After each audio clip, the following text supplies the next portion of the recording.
স্ক্রিনে থাকা ফটোটি এডিট করার জন্য আমাদের সর্বপ্রথম লাইটরুম অ্যাপ্লিকেশনটি ওপেন করতে হবে। এই জন্য আমি লাইটরুম অ্যাপ্লিকেশনটি ওপেন করছি। ওপেন করা হয়ে গেলে এখানে আপনার যে ফটোটি এডিট করতে চান সে ফটোটি ইম্পোর্ট করবেন।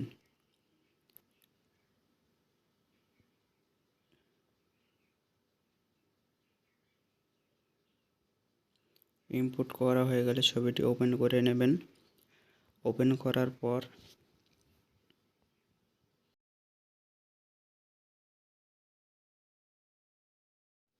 ছবিটি ওপেন করার পর নিচে স্ক্রিনে কালার নামক অপশানে ক্লিক করে তারপর এখানে মিক্স যে লেখাটি লেখা আছে সেখানে ক্লিক করবেন।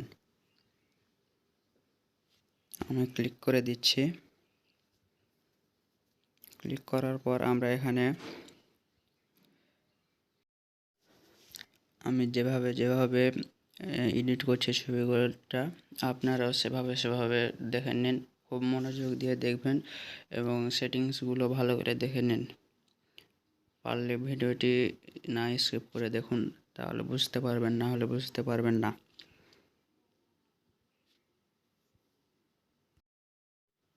এখন সেকেন্ড অপশানটি হয়ে গেলে আমরা থার্ড অপশানে চলে যাব। থার্ড অপশানের সেটিংসগুলো আপনারা দেখে রাখুন। এরপর 4 নম্বর অপশানে চলে যাব। সবকটি সেটিংস আপনারা দেখে রাখুন ভালো করে। এবার 5 নম্বরে যাব।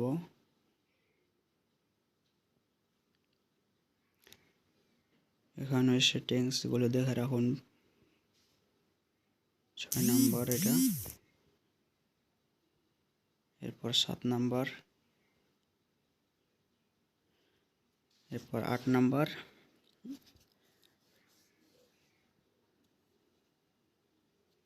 তারপর হয়ে গেলে আমরা ডান বাটনে টিপে ডান করে নেব। এবার দেখতেই পাচ্ছেন ছবিটির কালার খুব সুন্দরভাবে চেঞ্জ হয়ে গেছে এবং মুখটাও ফ্রেশ হয়ে গেছে। সেটিংসগুলো ভালো করে দেখেন, তাহলে বুঝতে পারবেন।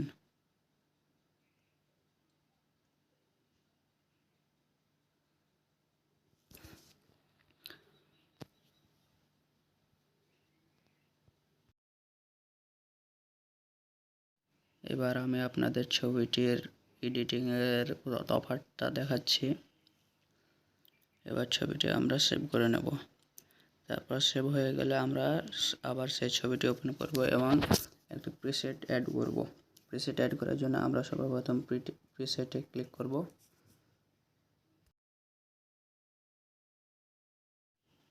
প্রিসেটে ক্লিক করার পর আমরা এই প্রিসেটটি এখানে অ্যাড করে নেব। দেখতে পাচ্ছেন ছবিটি কত সুন্দর লাগছে। এবার আমরা সেভ করে নেব।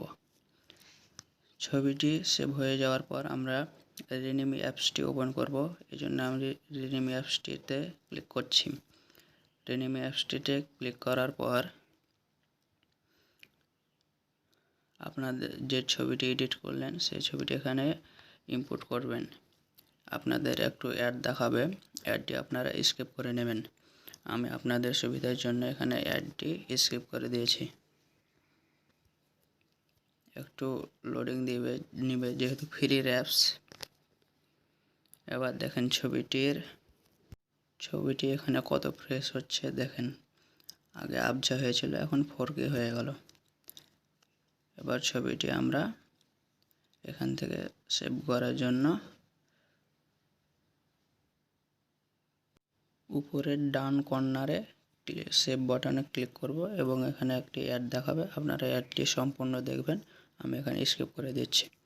এবার ছবিটি আমাদের সেভ হয়ে যাবে। এখানে ডান করে দেব, তাহলে ছবিটি আমাদের সেভ হয়ে যাবে। এবার আমাদের ছবিটি সেভ করা হয়ে গেলে ডান ক্লিক করে আমরা অ্যাপসটি থেকে বের করে দেব এবং এরকম ভিডিও পাওয়ার জন্য আমাদের চ্যানেলটি সাবস্ক্রাইব করে রাখুন এবং বেল নোটিফিকেশনটি অন করে দিন।